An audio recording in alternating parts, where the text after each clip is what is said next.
ಪಲಿಮಾರು ಗ್ರಾಮ ಪಂಚಾಯಿತಿ ವ್ಯಾಪ್ತಿಯ ವಿವಿಧ ಬೇಡಿಕೆಗಳನ್ನು ಈಡೇರಿಸುವಂತೆ ಒತ್ತಾಯಿಸಿ ಪಲಿಮಾರು ಗ್ರಾಮೀಣ ಕಾಂಗ್ರೆಸ್ ವತಿಯಿಂದ ಗ್ರಾಮ ಪಂಚಾಯಿತಿ ಕಚೇರಿ ಎದುರು ಕಾಪು ತಾಲೂಕು ಪಂಚಾಯಿತಿ ಕಾರ್ಯನಿರ್ವಹಣಾಧಿಕಾರಿ ಶಿವಪ್ರಕಾಶ್ ಎಸ್ ಅವರಿಗೆ ಮನವಿ ಸಲ್ಲಿಸಲಾಯಿತು. ಸಾಂಕೇತಿಕವಾಗಿ ಪ್ರತಿಭಟನೆ ನಡೆಸಲಾಯಿತು.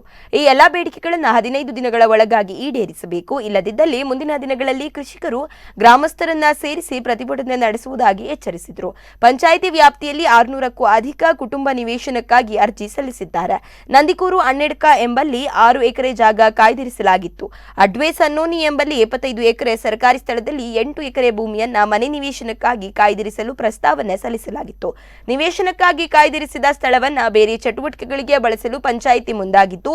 ಈ ಜಾಗವನ್ನ ಬೇರೆ ಉದ್ದೇಶಕ್ಕಾಗಿ ಬಳಕೆ ಮಾಡದೆ ನಿವೇಶನ ರಹಿತರಿಗೆ ವಿತರಿಸಬೇಕು ಎಂದು ಮನವಿ ಸಲ್ಲಿಸಲಾಗಿದೆ. ಮೂಡುಪಲಿಮಾರ್ನಲ್ಲಿ 8.5 ಕೋಟಿ ವೆಚ್ಚದಲ್ಲಿ ನೂತನವಾಗಿ ನಿರ್ಮಾಣಗೊಂಡ ಕಿಂಡಿ ಅಣೆಕಟ್ಟು ಕಾಮಗಾರಿ ಅವೈಜ್ಞಾನಿಕವಾಗಿದೆ.